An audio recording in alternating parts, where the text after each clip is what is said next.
Coup d'État au Gabon, qui est Sylvia Bongo, l'épouse franco-gabonaise du président destitué? Depuis le putsch militaire qui a renversé son mari, Sylvia Bongo est retenue dans un endroit indéterminé, ont indiqué ses avocats en France. Mariée depuis plus de 30 ans à Ali Bongo, la franco-gabonaise est aussi une femme d'affaires engagée. Depuis mercredi, elle est privée de sa liberté. Sylvia Bongo, l'épouse franco-gabonaise du président du Gabon, Ali Bongo, destituée par des militaires à la suite d'un coup d'État à l'aube mercredi, est retenue dans un endroit indéterminé au Gabon, qui pourrait être sa résidence, avec son fils cadet Jalil, ont indiqué ces deux avocats dans un communiqué vendredi. Maître Françoise Imray et Jessica Finel ont déposé plainte en France pour détention arbitraire. Aucune considération politique ne justifie ces violences et cette mise au secret hors de tout cadre légal. Nous sommes inquiets pour leur santé et leur sécurité, insistent les deux conseils, qui exigent l'autorisation de visite consulaire pour la famille. La nationalité française de la première dame donne compétence à la justice française pour une éventuelle enquête sur ces faits. Une enfance en Afrique. Sylvia Valentin, de son nom de jeune fille, est née à Paris en 1963 mais a passé une grande partie de son enfance au Cameroun et en Tunisie, pour les besoins professionnels de son père. Cet homme d'affaires français dirigeait une importante compagnie d'assurance en Afrique, Omnium Gabonais d'assurance et de réassurance, OGAR. La famille Valentin s'est installée au Gabon en 1974. Sylvia a été scolarisée à l'Institut de l'Immaculée Conception de Libreville jusqu'à l'obtention du baccalauréat, où elle a reçu une éducation académique et chrétienne. La jeune femme a poursuivi ses études supérieures de gestion d'entreprise en France avant de revenir au Gabon, où elle est devenue directrice commerciale d'une agence immobilière. À 25 ans, elle a créé sa propre entreprise d'immobilier et de gestion du patrimoine.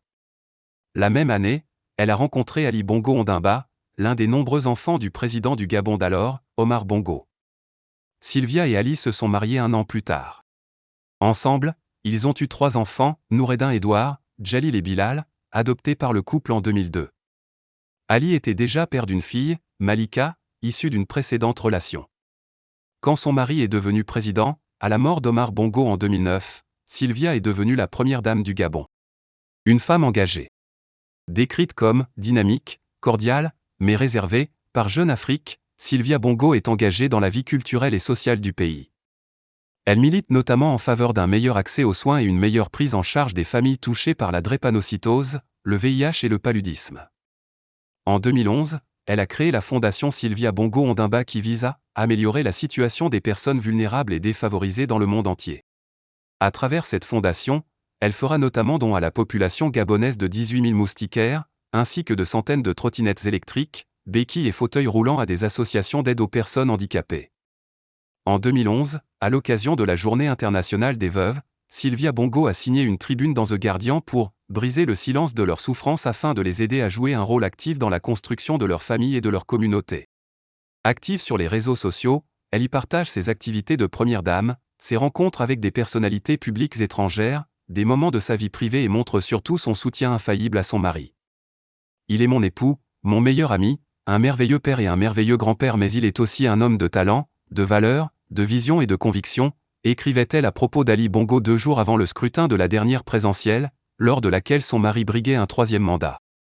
Rappelant sa confiance à celui qui est au pouvoir depuis 14 ans, elle indiquait croire à sa détermination et à son leadership pour continuer de bâtir ensemble un Gabon plus juste et plus égalitaire. Une manipulatrice? Ces dernières années, l'ex-première dame, aujourd'hui âgée de 60 ans, était toutefois régulièrement la cible, avec son fils Noureddin, d'accusations de l'opposition, de la société civile et de certains médias locaux quand ils affirmaient que, depuis son AVC en 2018, Ali Bongo était très affaibli par ses séquelles et manipulé par certains de ses proches. Pascaline Bongo Ondimba, la sœur du président déchu, tenait régulièrement responsable Sylvia Bongo des divisions au sein du clan familial et de la perte de son influence politique sur son frère, raconte Jeune Afrique. Sylvia Bongo aurait favorisé l'éloignement progressif de son mari de plusieurs de ses proches, dont sa mère. Tandis que l'influence de Sylvia grandissait, celle de Pascaline diminuait. À une époque, celle-ci avait la main sur une partie des nominations au sein du gouvernement. Ce n'était plus le cas avant le coup d'État, a confirmé un proche du palais au Mensuel.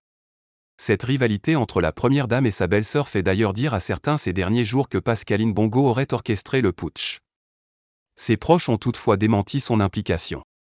Après la plainte déposée en France par les avocats de Sylvia Bongo pour détention arbitraire, ceux-ci espèrent que la procédure aboutira à l'émission d'un mandat d'arrêt international contre les auteurs de ces faits, qui encourent la réclusion criminelle à perpétuité.